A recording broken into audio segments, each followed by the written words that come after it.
Alors c'est une question qui te concerne Rémi, mais pour le coup ton avis Angélique, parce que tu connais très bien Rémi, et ton avis même en tant que téléspectatrice m'intéresse. Ouais. C'est la première fois non, qu'on a un candidat qui fait toute une saison dans une télé-réalité, alors que ça existe depuis plus de 18 ans, ce genre télévisuel, en tant que drag queen.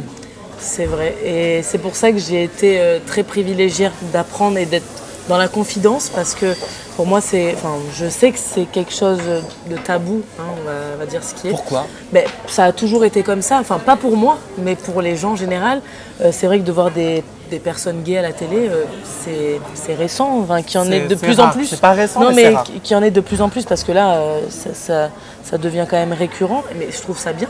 Mais c'est vrai que ça a été longtemps difficile, et voilà, drag queen, c'est encore autre chose.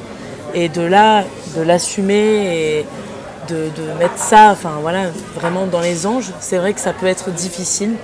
Et surtout après sur les réseaux, en fait, c'est ça. C'est difficile de faire comprendre à la télévision que drag queen c'est un art.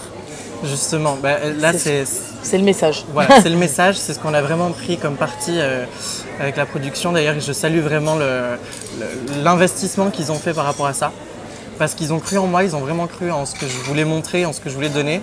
Et après, ils ont aussi vu que finalement, Rémi était une personne normale, entre guillemets, et qu'il fallait faire passer ce message-là, que en fait, le drag queen, c'est un art. Et il faut le reconnaître en tant qu'art. Je pense que la chose a été apportée comme il se doit, exactement. En fait. Et j'espère que le chemin dans tous les cerveaux des téléspectateurs qui sont un petit peu fermés, quoi, voilà.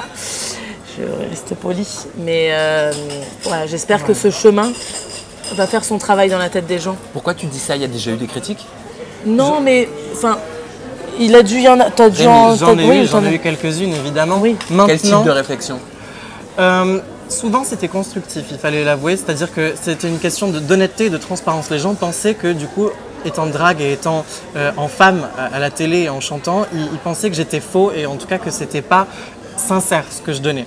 Sauf que c'est pas le cas. Et justement, c'est ce qu'on va voir maintenant dans Les Anges, c'est la sincérité et le fond qu'il y a derrière le personnage. Et vraiment, Énergie 12 a voulu mettre avec moi en accord, en lumière, la sincérité, la transparence, l'honnêteté du personnage à travers Rémi et aussi à travers Léona. Enfin bref, c'est assez compliqué. Mais oui, surtout de dissocier les deux et pourquoi tu fais ça et qu'est-ce que tu ressens quand tu es en Léona, qu'est-ce que tu ressens quand tu es en Rémi. De voir l'envers du décor, tout simplement. Comment tu as aimé, comment tu es arrivé à faire ça. Voilà, c'est tout ça en fait qui... Bilal Hassani, donc qui n'a rien à voir avec Les Anges, selon vous, il a lancé... Bonsoir Paris. Bonsoir Paris. On en a beaucoup parlé. Il a lancé une mode, il a lancé une inspiration. Lancer une mode, je sais pas. Moi, je pense que Bilal Regarde pas Hassani, désolé. Il a un aura, il a une lumière qui est différente des autres, un peu comme tout le monde, mais il a cette qualité de savoir rassembler aussi les gens, beaucoup, et de faire passer des messages avec une douceur assez exemplaire. Moi, je l'aime beaucoup, je l'admire énormément. J'ai eu l'occasion de le croiser vite fait, mais voilà. J'essaye d'être dans cette veine-là, moi aussi. On ne fait pas tout à fait la même chose, évidemment, mais en tout cas, les messages sont les mêmes, la tolérance est la même, et je trouve qu'en tout cas... le but est peut-être le même aussi. Moi, c'est pas du tout plus ou moins. Hassani. Attention, on n'a pas la même vie, on n'a pas la même... Bien sûr, voilà. Le but, tu as compris dans quel sens? Je me permettrai jamais de dire que je suis le même que lui. Non, on est deux entités différentes. Mais en tout cas, le chemin qu'on prend et le but qu'on veut donner est le même. Faire passer un et message. J'espère qu'on arrivera à le faire en passant par plusieurs biais pour arriver au cœur des gens, en tout cas.